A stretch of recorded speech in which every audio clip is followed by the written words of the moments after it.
Welcome to Brewsers, a podcast about beer, coffee, booze, and bruisers. I'm your host, Rody John, and today we speak to Mike from Black Fox Brewing Company in Denton, Texas. We talk all about how he got started in brewing to being a veteran and the growth of the city of Denton.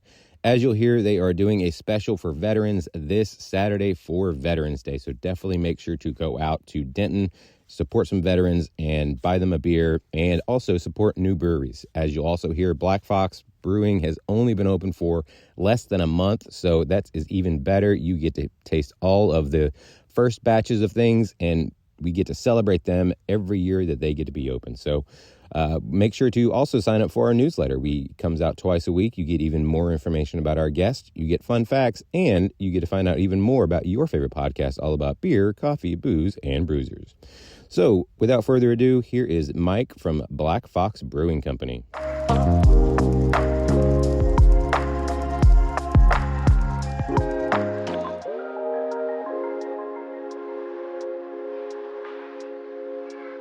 I would like to welcome to the show Mike with Black Fox Brewing Company here in Denton, Texas. How are you doing today? I'm fine. How are you today? Doing well. So we're sitting out here on your lovely patio. You guys have been open for how long now? For about 3 weeks now. Wow, yeah. Very nice. Yeah, so we're very new to Denton. Yeah. Well, I'm not new to Denton, but the brewery is new to Denton. Yes. Yeah.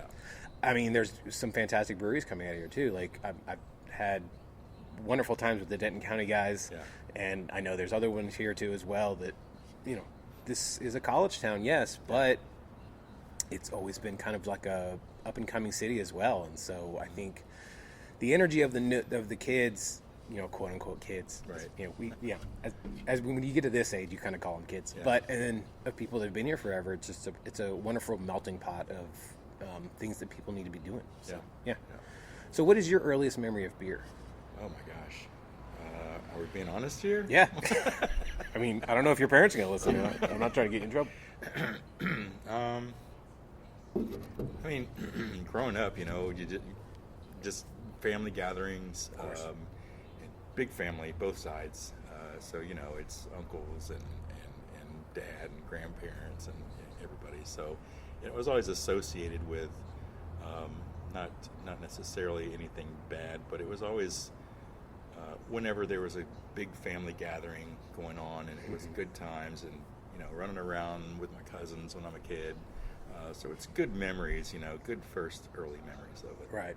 I realize that now as my friends are having kids that, like, yeah, it's a kid's birthday party, but the adults still get to have fun too. So, right. Yeah. Right. Exactly. Yeah. So beer's always going to be there. Now let's go forward. What was your gateway craft beer that you were like? Because, you know, we all kind of grew up on the big three and you know, the regular staples of beer. But then, like, there's that one beer that you're like, oh, there's other beer out there, and I really like that. I think the very, very first one was probably Shinerbach. Nice. Okay. And then after that, I discovered Killian's Red. Oh yeah, Killian's is good. So then I kind of formed a little palate for more the copper colored and the darker beers than just you know, the light beers you find everywhere you go. Of course, yeah. Especially, you know, 20 plus years ago. Yeah. So. Which is funny because they're still the big monsters that they are today. Like, you know, the Coors Light you're drinking now, same recipe, same way they did it 30, 40 years ago. Right. Yeah. Right. Which is crazy. Now, I read that you've been brewing for over 20 years. What is your history when it does come to brewing? Well, I had a friend that made wine. Oh, okay. He's a home winemaker, and we went to their house. My wife and I went to his house, and we had dinner one evening. And that's when he told me that he makes wine. I'm like, okay, interesting. Yeah. Tell me more. Yeah. You know. So he tells me the process, and then he shows me. He takes me to one of the rooms in his house where he's got just carboys all over the place of wine, right? Different colored wines, you know, just you name it, and they were just everywhere. Yeah. So I said, well, let's give one a try. He goes, oh no, we can't do that. We got to wait like 6 or 9 more months here. Gotta wait 6 or 9 months. What is that all about? To know if it's even going to be good. Right. I don't have that kind of patience. True. Yeah. So I started to brew beer. Very nice.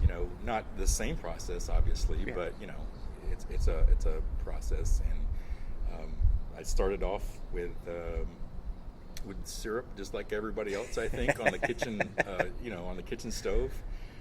It boiled over, obviously, of course, and it stunk up the house. And my wife came in and asked, "What the heck am I doing in here?" So yeah, I mean, I just started into the four-way. I just started in that way. Right. It was interesting. It was.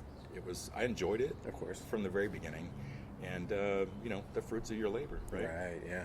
So With a much shorter wait period. Exactly. Yeah. Exactly. Even if it wasn't good in the beginning, I still enjoyed it. Of course. Yeah. How many batches till it was actually good?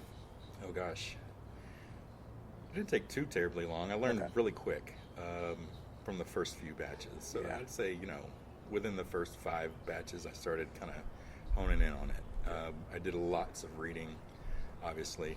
So just taking tips that I read, what ingredients to use for what types and styles of beers, Right. from the malts to the hops, the pH of the water, Yeah. everything. So I kind of nerded it out on it early on, Yeah. and then just kind of it just progressed, and I got a little bit better and better each time. As I'm Not hoping. every time, but Yeah. most of the time, especially in the early days. Did you realize how much cleaning there was involved? Not in the beginning. Yeah. No. But I think today was brew day, Yeah. and my hands are they're like sandpaper right now Oh, from all wow. the PBW and Yeah. sanitizing and everything, the lines and tanks and fermenter and everything. So yeah, it's that's definitely is always something that needs to be cleaned. Of course. Yeah. Always. Yeah. It's so funny. Now, your place that you're in now was occupied by Howling Mutt. Mm-hmm. How did you land on this location in Denton? Well, I guess let's go back further. How did you finally decide, okay, I've been homebrewing for this long, I got to take the leap and I need to open my own place? It seemed like every time I had beer at the house, I got to a point where I was kegging it, and I had it in a kegerator. And it was easy dispensing.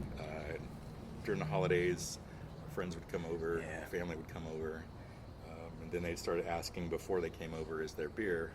So it just got to a point also where, hey, can you put a 6-pack together for me for my husband for his birthday?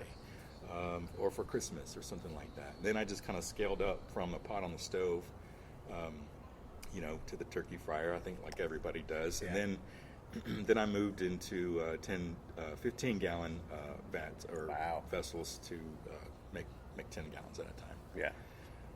And it just kind of grew from there, and then I thought to myself, well, if I don't ever give it a shot, I don't want to be 20 years down the road Yeah. and thinking, what if? Yep. What if I would have tried?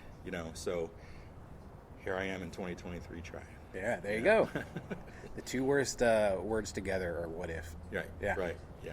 I didn't want to have any regrets. I didn't want to be an old man, look back and say, I wish I would have, gave that a shot. Yeah. Now, there's going to be probably enough of that. Of course, the older yeah. we get. But I didn't want this to be on that list. Yeah, that's awesome. Yeah. Now, going back, how did you land on this location? Oh, I met the previous owners of Howling Mutt whenever they first opened. Good guys. And actually, we were one of their first customers to come through the door. Oh, wow. And then we just kind of supported them, local guys, local business. And I even came in a time or two and brewed some beer with them. Oh, cool. And fast forward to this past April, they came to me and they said, I think we're done. Oh, wow. And I said, wait a minute, don't do anything crazy yet. Let's have a talk. So we did, and on June 1st this past summer, I signed the lease here and took over operations and changed the name and new ownership. Yeah. Now, not to get into it too much because that's their story, but do you know kind of the reason why they decided just to kind of be like, okay, we're done here? I'm not sure, Okay. to be honest with you. I know that a new baby was on the way. Oh, It might have yeah. had, a piece of it, a piece of something to do with it. But yeah, I couldn't speak for them. I'm not 100% sure. Oh, that makes sense. Now, it goes from Howling Mutt to Black Fox. What does Black Fox mean to you? Black Fox, there's a story behind that. I hope so. My wife and I, we used to have a black long-haired Chihuahua. He was all black, had a little white patch on his chest. And one weekend, we decided to just take off for a weekend, just a quick getaway. So we went down to San Antonio. Okay. We didn't have anybody watch them, so we took them with us. Found a pet-friendly hotel. Yeah. We checked in. We got to the elevator, and we had a carrier for him, but I was holding him in my arm, and his tail was kind of draped down, hanging off of my arm. And we get in the elevator to go up to our room, and another gentleman gets on behind us, and he's like looking at our dog. And then finally he says, what kind of animal is that? So me and my wife just laughed just like that, and we told him it's a black, long-haired Chihuahua. He goes, man, he looks like a little black fox. So he gets off the elevator, and then I tell my wife, man, we should have messed with him a little bit and said, yeah, he's some exotic black fox from Europe or something, And we just kind of laughed, and I was already brewing beer at the time, and then we continued to talk about it, and I said, you know what? If I ever do get a brewery going, I'm going to call it Black Fox. There you go. And there it is. And the logo is actually, that's a silhouette of your Chihuahua. Oh, that's awesome. He had the big ears like that, so it just kind of fit. That's perfect. No, I love that. That's amazing. It's a pretty funny story. It is. Just looking back on it. And what a great mascot, too. Right. Yeah. Exactly. Now, you're also a veteran yourself. Yes. Thank you for your service, by Thank the you. way. Can people look forward to future veteran events and fundraisers and stuff like that? Yeah. Actually, this November 11th, we're actually going to do discounted beers for veterans.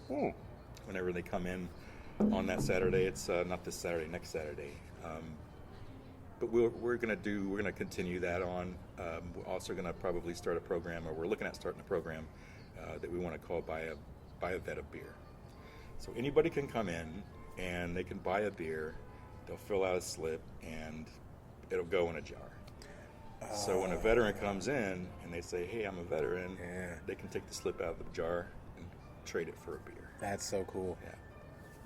I think a lot more people need to be doing that. Yeah, that's fantastic.